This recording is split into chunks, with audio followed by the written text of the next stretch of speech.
오늘 저희 함께 보실 하나님 말씀 사도행전 3장 11절부터 26절까지 말씀입니다. 신약성경 191페이지 사도행전 3장 11절부터 26절까지 말씀입니다. 신약성경 191페이지 사도행전 3장 11절부터 26절까지 말씀입니다. 다 찾으신 줄로 알고 제가 봉독하도록 하겠습니다.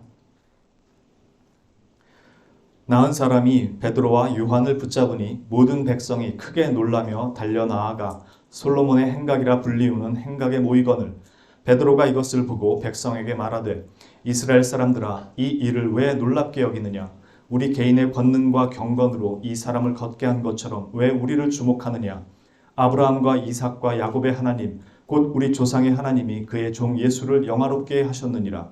너희가 그를 넘겨주고 빌라도가 놓아주기로 결의한 것을 너희가 그 앞에서 거부하였으니 너희가 거룩하고 의로운 일을 거부하고 도리어 살인한 사람을 놓아주기를 구하여 생명의 주를 죽였도다. 그러나 하나님이 죽은 자 가운데서 그를 살리셨으니 우리가 이 일의 증인이라. 그 이름을 믿음으로 그 이름이 너희가 보고 아는 이 사람을 성하게 하였나니 예수로 말미암아 난 믿음이 너희 모든 사람 앞에서 이같이 완전히 낫게 하였느니라. 형제들아 너희가 알지 못하여서 그리하였으며 너희 관리들도 그리한 줄 아노라. 그러나 하나님이 모든 선지자의 입을 통하여 자기의 그리스도께서 고난 받으실 일을 미리 알게 하신 것을 이와 같이 이루셨느니라. 그러므로 너희가 회개하고 돌이켜 너희 죄 없이 함을 받으라. 이같이 하면 새롭게 되는 날이 주 앞으로부터 이를 것이요 또 주께서 너희를 위하여 예정하신 그리스도 곧 예수를 보내시리니 하나님이 영원전부터 거룩한 선지자들의 입을 통하여 말씀하신 바 만물을 회복하실 때까지는 하늘이 마땅히 그를 받아두리라. 모세가 말하되 주 하나님이 너희를 위하여 너희 형제 가운데서 나 같은 선지자 하나를 세울 것이니 너희가 무엇이든지 그의 모든 말을 들을 것이라. 누구든지 그 선지자의 말을 듣지 아니하는 자는 백성 중에서 멸망받으리라 하였고 또한 사무엘 때부터 이어 말한 모든 선지자도 이때를 가리켜 말하였느니라. 너희는 선지자들의 자손이요 또 하나님이 너희 조상과 더불어 세우신 언약의 자손이라. 아브라함에게 이르시기를 땅 위의 모든 족속이 너의 씨로 말미암아 복을 받으리라 하셨으니 하나님이 그 종을 세워 복 주시려고 너희에게 먼저 보내사 너희로 하여금 돌이켜 각각 그 악함을 버리게 하셨느니라. 아멘. 오늘 말씀을 보기 위해서는 먼저 몇 주 전에 보았던 바로 그 앞에 내용을 같이 보아야 할 것 같습니다. 앞에 내용은 날 때부터 못 걷던 자를 베드로와 요한 사도가 일으켜 세워서 걷고 뛰게 했던 이야기였습니다. 오늘 말씀은 바로 그 사건에 대한 베드로 사도의 일종의 해석이자 설교입니다. 그런 점에서 저는 지금 베드로 사도가 한 설교에 대한 어떤 면에서는 재해석이고 또 설교의 설교를 하는 셈이 되겠죠. 사도행전은 신약의 교회가 세워져 가는 모습을 그려주고 있습니다. 그런 점에서 오순절 성령 강림이나 방언, 치유의 기적 등의 사건들도 이런 관점에서 보아야 바른 이해를 가질 수 있습니다. 예수님의 사역이 사도들과 교회로 위임이 됩니다. 예수님도 광야에서 돌아오신 후에 세례를 받고 공적인 사역을 시작하셨습니다. 그리고 많은 이적들을 행하시죠.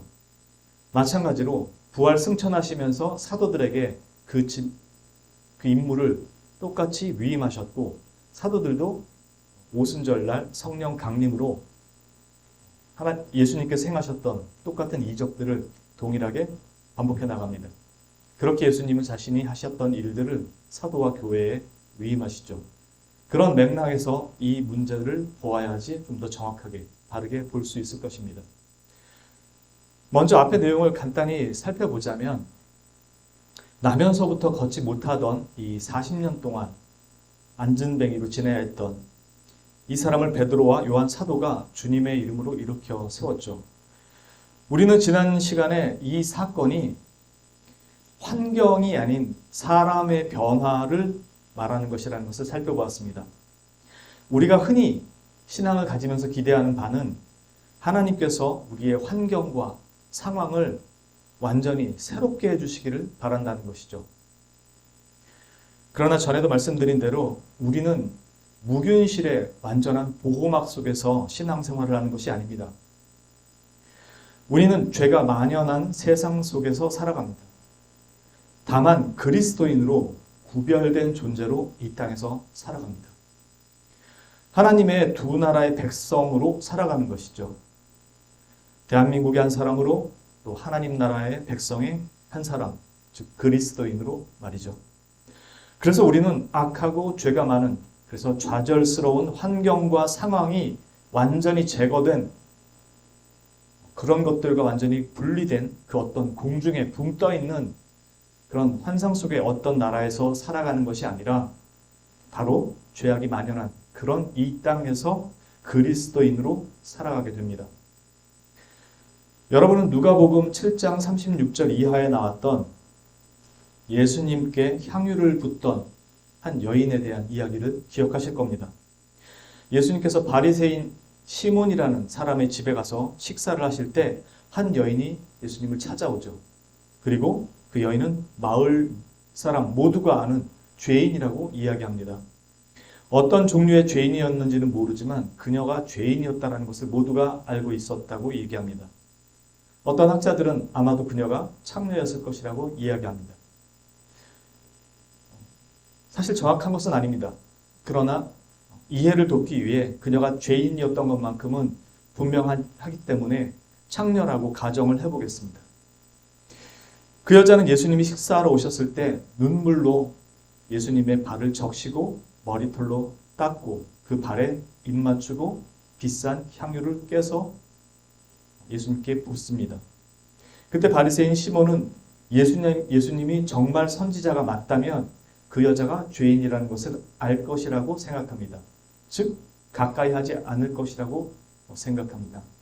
그때 그것을 다 아시는 예수님께서 시몬에게 한 비유를 말씀하시면서 데나리온 500 빚진 자와 50을 빚진 자 둘 다 탕감해 준다면 누가 더 감사해 하겠느냐? 누가 더 빚을 탕감해 준 사람을 사랑하겠느냐? 그렇게 질문하시죠. 시몬의 대답은 당연히 많이 탕감을 받은 자겠죠. 라고 대답합니다. 잘 아시는 이야기시죠. 이 이야기의 결말에서 주님은 이 여인에게 네가 죄 사함을 받았느니라 하면서 돌려버립니다. 이제 이 문제를 한번 생각해 볼게요. 이 여자가 어떤 죄인이었는지는 명확하지는 않지만 모두가 다 아는 죄인이었습니다. 만약 이 여자가 창녀가 맞다면 여러분의 생각에는 어떨 것 같습니까? 이 여자가 죄사함을 받고 돌아가서 다시 창녀로 살아갈까요? 눈물로 발을 적시고 머리털을 닦았고 머리털로 발을 닦았고 그 발에 입 맞추고 수천만 원에 해당하는 비싼 향유를 그 예수 그리스도께 부은 이 여인이 다시 창녀의 삶으로 돌아갔을까요? 그녀가 와서 그 한 행동은 진실한 회개가 아니었을까요? 그 여인이 아무 생각 없이 예수님께 찾아와서 그러진 않았겠죠. 더군다나 이 여인이 죄가 만약에 창기에 해당하는 것이 맞았다면 부정한 여인이라고 사람들이 다 보았겠죠. 이 여인은 집에 간 후에 다시 옛 생활로 돌아갈 수 없었을 것입니다. 모두가 다 아는 죄인이었는데 그가 죄 사함을 받았고 공개적으로 선언까지 받았습니다. 그리고 그 여인은 진실한 마음으로 나와서 예수님께 회개했고 용서함을 구했고 또 예수님께서 죄 사함을 선언하셨죠. 그럼 이 여자는 돌아가서 옛 생활로 돌아갈 수 없었다면 이 여자는 모두가 아는 죄인이었는데 이제 뭘 해먹고 살죠? 우리 사회가 전과가 있는 사람을 쉽게 받아주던가요? 과연 이 여인은 돌아가서 뭘 해먹고 살 수 있었을까요? 더군다나 창기에 해당하는 것이 맞다면 부정한 여인이라고 다 아는 일이기 때문에 누가 이 여인을 쉽게 받아줄 수 있었냐는 겁니다. 설령 창기가 아니었다고 해도 죄인으로 다 알려진 그녀가 일상으로 돌아가서 살아가는 것이 결코 쉽지 않았을 겁니다. 그럼 예수님이 이 여인에게 뭘 해서 보내줬나요? 너의 회개가 진실하니 이제는 새롭게 인생을 다시 시작해보라고 은과 금을 손에 쥐어서 보내주셨던가요? 아니면 내가 너의 인생을 완전히 새로운 길로 열어줄 테니 걱정하지 말고 돌아가서 새 삶을 살아라. 그리고 마치 영화 맨인 블랙에 나오는 것처럼 펜 하나 들고 자 여기 쳐다보세요. 그리고 번쩍 해가지고 다른 사람들의 기억을 싹 다 그 여인에 대한 기억을 지워주셨을까요? 주님이 하신 것은 단지 내 믿음이 너를 구원하였으니 평안히 가라. 이 말뿐이었습니다. 오늘 여기 40살 된 날 때부터 걷지 못하는 이 사람을 일으켜 세우신 하나님이 그에게 삶의 환경과 상황을 보장해 주시면서 보내시던가요?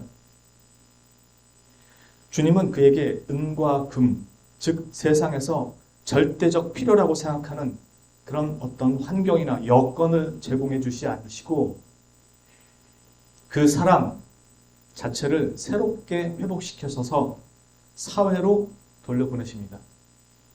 이제는 성전 미문에 앉아서 사람들에게 구걸하던 그 사람을 성전 안으로, 즉 하나님을 만나 교제하는 그 자리로 나아갈 수 있게 하셨고 세상에 들어가 그의 삶을 그 자신이 직접 살아가도록 보내셨습니다. 신앙이라는 이름으로 세상의 환경과 악이 우리 자신의 삶에서 영원히 제거가 되는 것이 아니라 여전히 우리에게는 결코 만만치 않은 그 세상으로 우리를 들여보내셔서 거기서 살아가게 하시는 것입니다. 일 한 번 한 적 없이 날 때부터 구걸을 했고 사회생활을 제대로 해본 적 없는 사람을 일으켜 세워서 가서 맞부딪히며 살아보도록 세상으로 보내신 것입니다. 악과 죄가 만연하며 절망과 좌절이 소망을 대신하는 그런 세상 속에 그리스도인으로 살아보도록 우리를 보내시는 것입니다. 신앙은 우리를 변화시키는 것이지 우리 주변에 있는 세상들을 내 입맛에 맞게 고쳐놓고 변화시키고 모두 불필요한 것들을 싹 제거시켜서 평탄한 과정 속에서 아무것도 걸리적거리는 것이 없는 그런 곳에서 우리를 살아가게 하시고 신앙생활하게 하신 것이 아니라는 것입니다. 우리는 가장 억울하고 손해본다고 느낄 때가 언제냐면 내가 아무 잘못도 안 했는데 그것과 전혀 상관없이 내가 타인에 의한 그 억울함과 손해를 다 고스란히 감당해야 될 때 가장 우리가 힘들어합니다. 내가 회개하고 죄사함을 받으면 정말 아름다운 세상이 펼쳐질 것이라 기대하지만 나의 주변은 여전히 악과 죄가 만연한 세상이기 때문에 나의 어떠한가는 상관없이 너무도 많은 순간들이 나를 이유 없이 그런 절망적인 상황 속으로 끌고 들어가서 내가 원하지도 않던 내가 한 것도 아닌 것에 대한 책임과 손해와 억울함 속에 살아가게 만들기도 합니다. 우리는 나만 잘한다고 해서 문제가 해결되지 않는다는 것을 날마다 경험하며 삽니다. 심지어 가족들 사이에서도 그것을 아주 많이 경험하게 됩니다. 왜 그렇죠? 이유는 너무 간단합니다. 온 세상이 다 죄 아래 놓여 있기 때문에 그렇습니다. 내가 죄사함을 받았다고 해서 나의 주변까지 다 바뀌는 것이 아니기 때문입니다. 나의 죄사함이 나의 환경과 여건마저도 다 바꿔놓는 것이 아닙니다. 그건 내가 변화되어야 하는 문제인 거지 내 주변과 세상이 바뀌어야 하는 문제가 아니기 때문입니다. 우리는 신앙이라는 이름으로 믿음이라는 이름으로 이것들을 바꿔놓고 싶어 하는 거지 내 자신이 바뀌어야 한다는 것을 잘 받아들이지 못합니다. 주님이 우리를 세상으로 보내실 때는 이제는 그 죄와 악과 맞서 싸우는 존재로 우리를 변화시키고 새롭게 하셔서 보내신 것입니다. 이전에는 죄와 싸워보지도 못했던 존재들이 이제는 맞서고 싸우며 넘어지고 자빠지고 상처 입고 쓰러지면서 그 자리에 서서 지켜가도록 하신 것입니다. 이전에는 해보지 않았던 일들이기에 그렇게 해보는 것이 서툴고 어눌하고 반복되는 실패 속에서도 그럼에도 우리에게는 가야 할 길이 분명해졌기 때문에 허우적대면서도 그 길을 가는 것입니다. 왜냐하면 우리는 이제는 날 때부터 걷지 못하던 성전 근처 미문에서 구걸하던 그런 자들이 아니기 때문입니다. 우리는 이제는 성전 안으로 들어가 하나님을 예배하고 만나며 화목하게 된 자의 삶을 사는 자들이 되었기 때문입니다. 그리스도를 통해 하나님과 화목하게 된 그런 자로 그분의 뜻을 따르는 삶을 세상 속에서 부딪히며 배워가고 실현해가는 존재들입니다. 좁은 문을 통과해야 그리스도를 만나는 것이 아니고 그리스도를 만난 자들이 좁은 문을 지나가는 것입니다.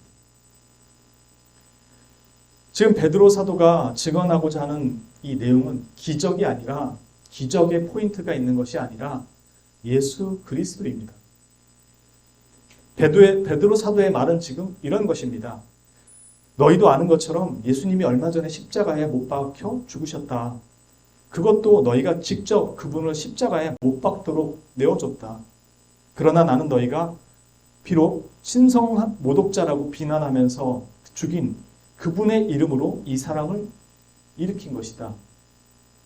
어떻게 이것이 가능했냐고 우리에게 묻는다면 나는 분명히 대답할 수 있다.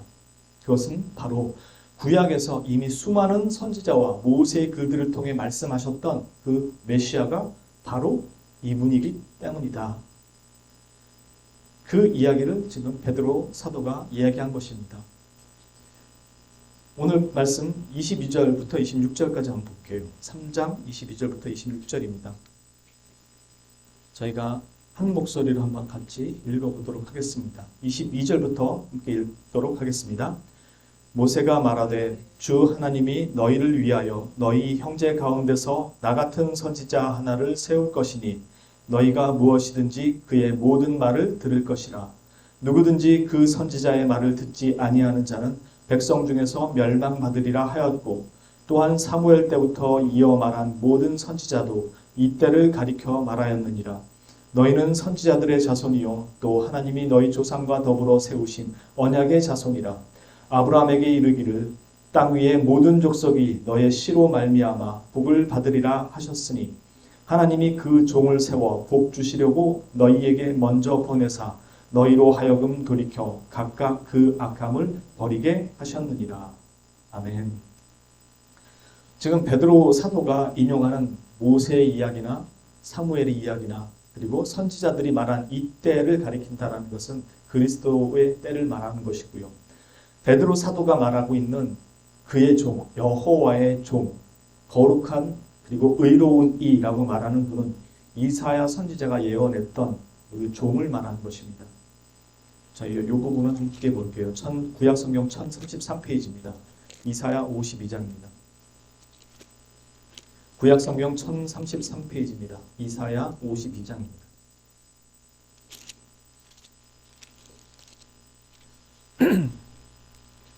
이사야서 52장 13절부터 보겠습니다. 1033페이지 이사야 52장 13절입니다. 보라, 내 종이 형통하리니 받들어 높이 들려서 지극히 존귀하게 되리라. 전에는 그의 모양이 타인보다 상하였고 그의 모습이 사람들보다 상하였으므로 많은 사람이 그에게 대하여 놀랐거니와 그가 나라들을 놀라게 할 것이며 왕들은 그로 말미암아 그들의 입을 봉하리니 이는 그들이 아직 그들에게 전파되지 아니한 것을 볼 것이요 아직 듣지 못한 것을 깨달을 것임이라. 즉 베드로 사도가 13절에서 말했던 여호와께서 그의 종을 영화롭게 하셨다라는 내용을 지금 이사야서 이 내용을 이야기한 것입니다. 계속해서 53장 저희 함께 볼게요. 다 잘 아시는 말씀입니다. 우리가 전한 것을 누가 믿었느냐? 여호와의 팔이 누구에게 나타났느냐? 그는 주 앞에서 자라나기를 연한 순 같고 마른 땅에서 나온 뿌리 같아서 고운 모양도 없고 풍채도 없은즉 우리가 보기에 흠모할 만한 아름다운 것이 없도다. 그는 멸시를 받아 사람들에게 버림받았으며 간고를 많이 겪었으며 질고를 아는 자라 마치 사람들이 그에게서 얼굴을 가리는 것 같이 멸시를 당하였고 우리도 그를 귀히 여기지 아니하였도다. 그는 실로 우리의 질고를 지고 우리의 슬픔을 당하였거늘 우리는 생각하기를 그는 징벌을 받아 하나님께 맞으며 고난을 당한다 하였노라. 그가 찔림은 우리의 허물 때문이요 그가 상함은 우리의 죄악 때문이라. 그가 징계를 받음으로 우리는 평화를 누리고 그가 채찍에 맞음으로 우리는 나음을 받았도다. 우리는 다 양 같아서 그릇 행하여 각기 제 길로 갔거늘 여호와께서는 우리 모두의 죄악을 그에게 담당시키셨도다. 그가 곤욕을 당하여 괴로울 때에도 그의 입을 열지 아니하였으며 마치 도수장으로 끌려가는 어린 양과 털 깎는 자 앞에서 잠잠함 같이 그의 입을 열지 아니하였도다. 지금 여기서 말하는 여호와의 종은 그의 백성들을 위해 고난당하고 죽으시는 그 종에 대한 내용이죠. 베드로 사도가 지금 이스라엘 백성들에게 그것을 이야기한 것입니다. 또한 우리가 지난주에 보았던 말씀 요한복음 6장 모세가 나와 같은 선지자 하나를 일으키리라 했던 그 말씀을 기억하실 겁니다. 이스라엘 사람들은 세상에 오실 메시아가 예수님이라고 생각했습니다. 예수님께서 행하시는 표적을 보고 세상에 오실 메시아가 저분이 맞다라고 생각했습니다. 그 오병이어의 기적을 보면서요. 문제는 그들이 관심을 갖는 메시아는 모세처럼 그들의 의식주를 해결해 줄 수 있는 메시아, 그들이 당면하고 있는 문제들과 상황들을 해결해 줄 수 있는 절대적인 존재, 그 메시아가 와서 문제를 해결해 줄 것이라는 기대감으로 메시아를 기다리고 있었기 때문에 예수님의 오병이어의 이적들과 병든 사람들을 고치는 이적들을 보면서 왕으로 삼으려고 했던 것입니다. 기다리던 메시아가 바로 이분이라고 생각했으니까요. 그러나 예수님은 오히려 그들을 피해 산으로 가셨습니다. 그들이 메시아가 어떤 분이라는 것을 알지 못했기 때문에 그렇습니다. 그래서 나는 모세를 대신해서 온 존재가 아니라 너희의 생명의 근원이라고 말씀하신 것입니다. 그래서 만나가 아닌 생명의 떡과 자신을 대비하신 것입니다.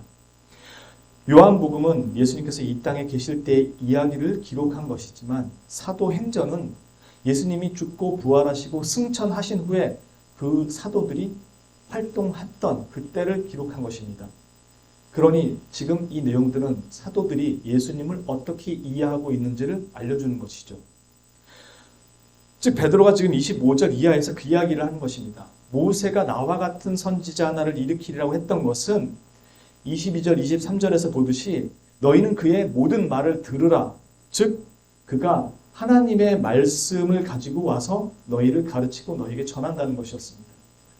그렇기 때문에 모세와 같은 선지자라는 것이 하나님의 말씀을 전하고 가르친다라는 측면에서 모세와 같은 선지자였지 기적 행한다는 의미에서 모세와 같은 선지자라는 의미가 아니었습니다. 이스라엘 백성들은 예수님을 그 측면에서만 바라봤던 거죠. 나의 상황과 여건을 해결해 줄 존재. 이건 우상을 섬기는 이방신들을 섬기던 자들이 가지는 신앙, 종교의 모습입니다. 어떻게 하면 저 신을 감동시켜서 내가 원하는 것들을 해결받을 수 있는가. 그래서 정성과 치성을 드리고 열심을 내고 충성을 바치죠. 그러나 그가 어떤 존재인지, 그가 무슨 말을 하는지는 그다지 관심이 없습니다. 지금 베드로 사도가 말한 모세와 같은 선지자라는 것은 모세가 하나님의 말씀을 전하고 반포했던 것처럼 바로 그 말씀을 가지고 와서 우리를 새롭게 하시는 그리스도에 대한 내용을 이야기했던 것입니다. 그리고 베드로는 이사야 선지자가 예언한 바로 그 여호와의 종, 그분이 바로 예수 그리스도라는 사실을 증언한 것입니다. 베드로 사도는 하나님께서 너희와 언약을 세우지 않았느냐? 너희는 바로 그 언약의 자손이다. 그러면서 말하기를 하나님께서 아브라함에게 이르시기를 땅 위의 모든 족속이 그 씨로 말미암아 복을 받으리라고 약속하지 않으셨느냐. 이 내용은 바울 사도 역시도 동일하게 갈라디아서 3장 16절에서 이야기합니다. 갈라디아서 3장 16절에서 바울 사도가 구약을 해석해 줍니다. 창세기에 있는 말씀은. 그때 뭐라고 이야기하냐면은 창세기에 있는 지금 이 말씀, 아브라함에게 내 씨로 말미암아 복을 받으리라 한 이 말씀을 바울 사도가 갈라디아서에서 어떻게 해석하냐면, 이 약속들은 아브라함과 그 자손에게 말씀하신 것인데 여럿을 가리켜 그 자손들이라 하지 아니하시고 오직 한 사람을 가리켜 내 자손이라 하셨으니, 내 자손이라 하셨으니 곧 그리스도라. 즉 내 씨로 말미암아 복을 받으리라는 것은 후손이라는 집합적인 복수가 아니라 단수로 얘기했다라는 것입니다. 그리고 바로 그분이 그리스도다라고 바울이 해석해 줬던 거죠. 지금 베드로도 동일한 얘기를 한 것입니다. 즉 너희는 바로 그분으로 말미암아 복을 받으리라는 것입니다. 그래서 26절에 나와 있는 그 내용이 지금 개역개정 성경에 이렇게 되어 있지만 이것을 원문적인 다른 해석으로 이야기하자면 이런 내용입니다. 하나님께서 그의 종을 일으켜 세우신 후에, 여기서 일으키신다는 건 부활을 말합니다. 하나님께서 그의 종을 일으켜 세우신 후에 너희 각 사람을 너희의 악한 길에서 돌이키게 함으로써 너희에게 복을 주시고자 먼저 너희에게 그분을 보내셨느니라입니다. 즉 그분을 먼저 부활시키신 후에 유대민족 너희에게 먼저 보내신 것은 너희가 각각 그 악한 길에서 돌이키게 함으로써 복을 누리게 하도록 하시고자 함이었다는 것입니다. 즉 그리스도는 너희의 죄 사함으로 말미암는 구원을 위해 오셨다는 것입니다. 이제 베드로 사도가 날 때부터 걷지 못했던 이 40살 된 사람을 일으켜 세운 사건을 통해서 말하고자 하는 바는 예수님 믿으면 기적이 일어나고 인생이 역전된다는 말을 하려고 하는 것이 아니라는 것입니다. 아까도 말씀드린 것처럼 사도행전은 교회라는 것을 그 중심에 두고 이야기하는 것입니다. 교회가 세워져 가는 과정. 베드로 사도의 이야기는 바로 그리스도로 말미암아 구원받은 자가 누리는 권세가 무엇인지를 이 사람을 통해서 보여주는 것입니다. 즉 예수님께서 오셔서 보여주셨던 그 기적들이 똑같이 하나님 나라에 속한 백성이 누리는 권세의 의미를 어떻게 보여주셨느냐였고, 마찬가지로 사도들과 교회에 위임된 이 일들도 기적이라는 것에 포인트가 있지 않고 그것이 우리에게 무엇을 가르쳐 주느냐를 이야기하는 것이 주 핵심이었다는 것입니다. 그것이 구원받은 자가 누리는 권세라는 게 무엇인지를 말해준다는 것입니다. 즉 교회에 주신 권세가 무엇이냐.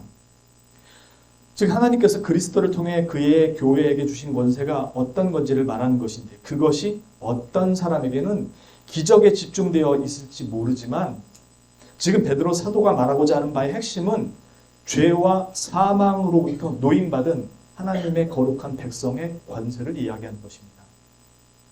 이사야 53장에 고난받는 그 여호와의 종을 통해서 너희가 하나님의 진노로부터, 심판으로부터 구원을 얻었다라는 것을 증거하는 것입니다. 너희는 그가 신성 모독을 범하고 있다고 생각해서 생명의 주가 되는 그분을 십자가에 못 박아 죽였지만 오히려 하나님은 그분을 죽은 자 가운데서 다시 살리셔서 그 이름을 믿는 그 이름을 믿음으로 말미암아 너희가 보는 이 사람을 온전하게 만들었다는 것을 보게 하셨다는 것이죠. 이것은 오직 예수 그리스도의 이름을 믿는 믿음으로 말미암아 이렇게 된 것이다. 그러니 어찌 그분이 신성 모독으로 죽었다고 이야기할 수가 있느냐 하는 것이죠. 너희는 신성 모독으로 그분을 십자가에 못 박았는데 그 신성 모독이 맞았다면 어떻게 그분의 이름으로 저 사람을 온전케 할 수 있었느냐는 거죠. 저 사람이 온전케 된 건 우리 능력이나 경건이 아니고 예수 그리스도라는 분이 바로 이사야에서 얘기하던 우리를 대속하신, 고난을 받고 부활하신 그 대속주라는 사실을 지금 베드로가 이야기한 거고, 그것은 우리를 먹고 사는 문제의 해결자로가 아니라 죄와 사망이라는 하나님의 진노, 그 엄위하신 하나님의 진노로부터 우리를 구하는 구속사역이었다라는 것을 이야기하는 것입니다. 그러니 어떻게 저주를 받았다고 이야기할 수 있냐는 것이죠. 그러나 베드로 사도는 그들을 비난하지 않습니다. 오히려 그들에게 형제들아 라고 얘기합니다. 형제들아, 너희가 알지 못하여서 그리하였으며 너희 관리들도 그리한 줄 아노라 라고 얘기합니다. 너희의 무지함이 그런 결과를 만들었다는 것이죠. 17절에 나온 말씀입니다. 그러나 이어지는 19절에서 베드로 사도는 분명하게 말합니다. 그러므로 너희가 회개하고 돌이켜 너희 죄 없이 함을 받으라. 즉 이 말은 비난은 하지 않았지만 너희가 무지했다는 것이 변명이 될 수 없다는 것입니다. 무지의 죄인 것이지 무지했다는 이유로 너희가 면책을 받는 것이 아니라는 것입니다. 그러므로 너희도 회개하고 돌이켜 각각 죄사함을 받으라는 것입니다. 무지했다는 것이 변명이 될 수 없는 이유는 분명 구약 성경에 그리고 구약 성경 전체에 예수 그리스도에 대한 메시지가 분명히 담겨 있기 때문입니다. 너희가 그것을 보기를 원치 않았고 그것을 알기를 원하지 않았던 것이지 그리스도에 대한 말씀이 없었던 것이 아니라는 것입니다. 왜냐하면 그들도 메시아를 기다리고 있었으니까요. 자기가 기다리는 메시아를 기다린 거죠. 마찬가지로 오늘날도 분명 신구약 성경 전체가 그리스도에 대해서 말씀하고 있는데 내가 몰랐다고 변명할지 모르지만 결코 그 무지가 죄가 아니라고 말할 수 없다는 것입니다. 왜냐하면 내가 알고 싶어 하지도 않고 보고 싶어 하지도 않기 때문입니다. 심지어 우리나라 말로 알아들을 수 있는 성경을 주었음에도 자신들이 읽고 보지 않으면서 본인이 주워들은 몇 가지만으로 그리스도를 메시아라고 생각하고 자기가 생각하는 메시아를 그려놓고 메시아, 나의 하나님, 나의 구원주를 자기 틀 안에 가둬놨다는 것입니다. 나의 구세주는 이래야 돼. 그래서 자기가 만족스러운 메시아의 모습을 조각을 시켜놨다는 것이죠. 이게 우상과 동일하다는 것입니다. 이스라엘이 언약 자손인 것처럼 영적 이스라엘인 우리도 언약 자손입니다. 그러므로 너희는 돌이켜 죄사함을 받으라는 것입니다. 우리는 물론 그리스도를 믿음으로 말미암아 죄사함을 받았음을 믿습니다.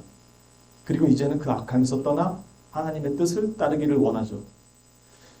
그렇다고 오늘의 현실이 나를 비껴가는 것은 아닙니다. 우리가 기대하는 메시아는 그거죠. 시험 공부 못했으면 주님 머리를 맑게 해주셔가지고 시험은 잘 볼 수 있게 해주십시오. 그리고 나한테 어려운 상황이 생겼으면 어려운 상황 만든 사람은 팔다리가 부러지고 내 일은 다시 형통하게 바뀌고.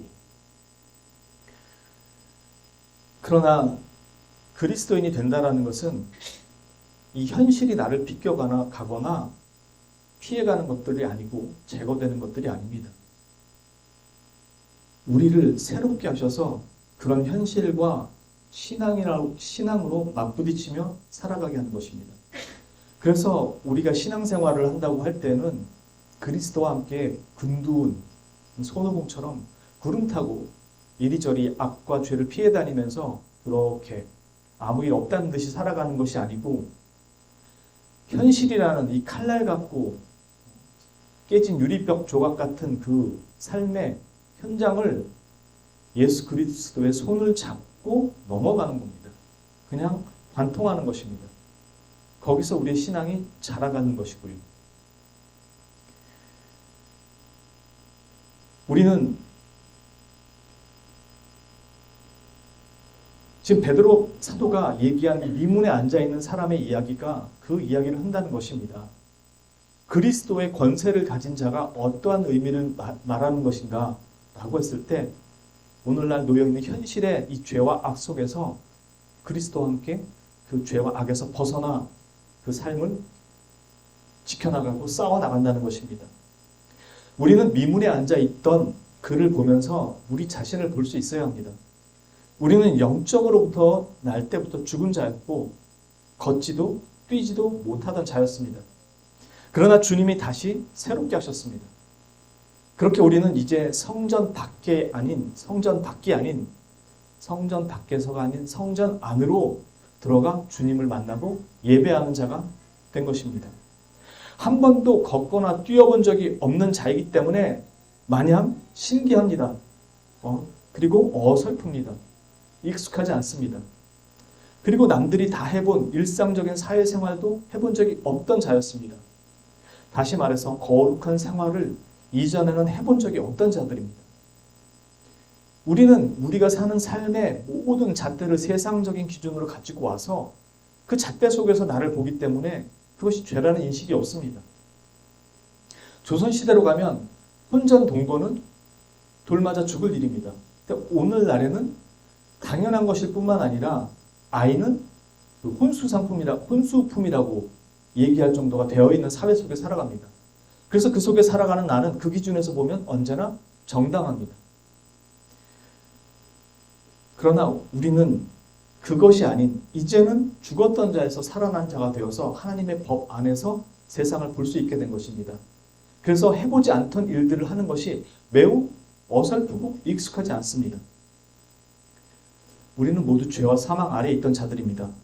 우리가 자유케 되었다는 것은 하나님의 진리를 듣고 깨달아서 죄와 사망의 자리에서 스스로 그 말씀에 동의하고 뛰쳐나왔다는 것을 의미하는 것이 아닙니다. 다시 한번 말씀드릴게요. 잘 들으셔야 됩니다. 우리가 자유케 되었다는 것은 복음의 진리의 선포를 듣고 깨닫고 동의해서 죄와 사망의 자리에서 스스로 도망쳐 나왔다는 것을 우리가 자유케 되었다는 것을 이야기하는 것이 아닙니다.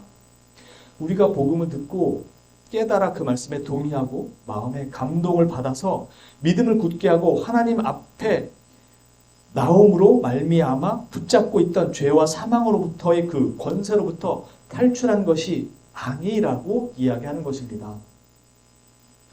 구원이란 우리를 붙잡고 있던 죄와 사망의 권세를 하나님께서 깨트리셔야만 우리가 나올 수 있었다는 것이고, 그것은 바로 그리스도께서 완전히 깨트리셨기 때문에 우리가 자유롭게 되었다는 것을 말씀하는 것입니다. 귀신 들린 자들, 귀신을 쫓아내야 제정신이 돌아오는 것처럼 죄와 사망에서 벗어난다는 것은 그리스도께서 그 권세를 깨트리셔야만 우리가 나올 수 있었던 거지, 우리가 진리 복음 선포된 걸 듣고 동의해서 이제는 죄와 사망으로부터 벗어나겠습니다 해서 나온 것이 아니라는 것입니다. 그러면 주님이 죽으실 이유가 없었죠. 진리만 선포하면 되죠. 이미 진리는 율법 안에서 선포되었고, 근데 왜 아무도 구원을 못 받느냐는 것이죠. 우리가 자유케 되었다는 것은 그리스도의 죽으심으로 말미암아 가능하게 된 것이지, 우리가 뭘 믿고 듣고 깨달아 동의해서 나온 것이 아닙니다. 복음 전파의 현장에 수많은 이런 이적이 나타나는 이유는 죄인들을 지배하는 그 힘이 파괴되고 죄인들이 이제 노임을 받았다는 것을 우리가 볼 수 있는 가시적으로 보여주는 현상들인 것입니다. 우리가 스스로 그 힘을 깨닫고 나온 것이 아니라 주님께서 그 힘들을 깨뜨려 버리셨다는 것을 보여주는 것입니다. 우리는 그런 영적 권세로부터 벗어나 이제는 하나님의 권세 아래 놓인 자들입니다. 그래서 골로새서 1장 13절 14절에 그가 우리를 흑암의 권세에서 건져내사 그의 사랑의 아들의 나라로 옮기셨으니 그 아들 안에서 우리가 속량 곧 죄사함을 얻었도다 라고 말씀하는 것입니다. 주님께서 교회에 주신 그 권세 중에 하나가 바로 죄와 사망을 이기는 권세입니다. 우리가 그것을 받은 것입니다. 기적을 일으키는 권세가 아니고요. 기적이 초점이 아니라 어둠의 권세가 우리를 지배할 수 없게 되었다는 것을 가시적으로 보여주는 것이 기적일 뿐입니다. 이제 우리는 그 권세를 가진 자로서 일상의 자리에서 믿음으로 우리의 하루하루를 새롭게 살아가는 것입니다.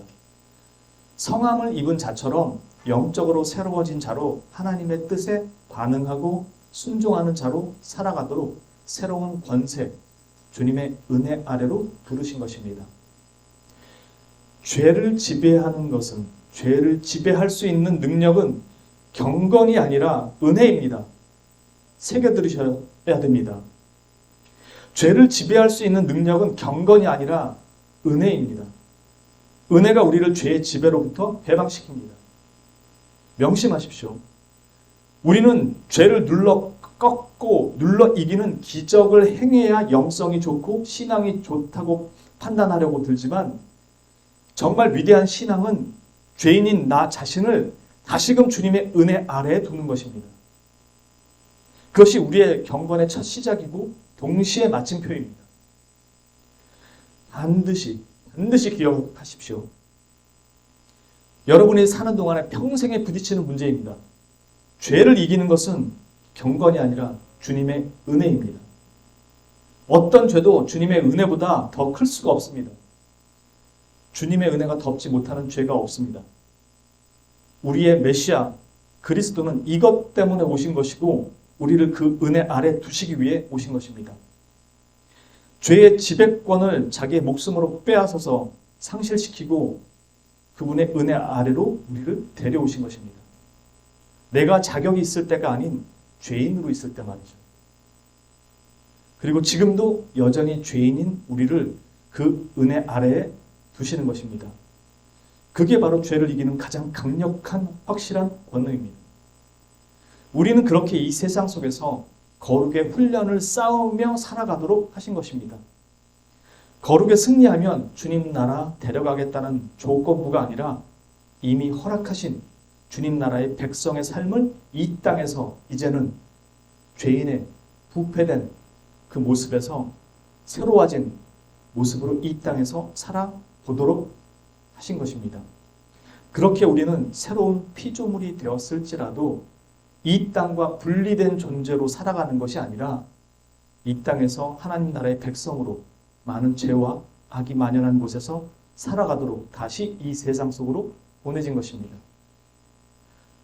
두려워하지도 마시고 늘 실패한다고 위축되지도 마시고 또 넘어졌다고 아프다고 울지도 마시고 자책과 좌절이나 절망이 아닌 다시 또 나는 은혜 아래 선다는 마음으로 도전하며 이 하루를 살아간다는 마음으로 일어나서 주님의 은혜 아래서 다시 도전하는 그 승리를 경험하며 살아가시는 주의 거룩한 백성이 되시기를 진심으로 주님의 이름으로 축원합니다. 기도합니다. 거룩하신 주님, 우리가 날마다 주님의 피로 주님의 보혈로 죄사함을 얻었다고 말하면서도 우리가 죄 가운데 있을 때 주님의 은혜 아래 그 날개 아래로 가기보다는 늘 새로워진 경건을 찾아 우리가 방황할 때가 많습니다. 우리가 가는 걸음이 경건을 향해야 하고 거룩을 향해야 하는 것이 분명하지만 그것은 우리 스스로 맺을 수 있는 것이 아니기에 언제나 우리에게 피할 길을 주신 그 은혜의 날개 아래로 우리가 숨어 들어가 다시금 그 안에서 은혜로 새로움을 입고 도전하며 다시 또 악과 맞서는, 그러나 또 넘어질지라도 두려워하지 않고 또 그 안에서 다시 도전하는 그 삶으로 부르신 것을 깨닫고 이제는 뒤로 물러서거나 자책하는 자리가 아닌 기쁨과 감사 속에서 다시 도전하며 승리의 걸음으로 나아가는 우리가 될 수 있도록 인도하여 주시옵소서. 새로움을 입은 자라는 것을 다시 기억하고 오늘날 다시 세상 속으로 들어가는 우리의 걸음을 지켜주시고 주님께서 동행하여 주시옵소서. 감사합니다. 사랑합니다. 거룩하시고 우리의 유일한 구원자 되시는 구주 예수 그리스도의 이름으로 기도합니다. 아멘.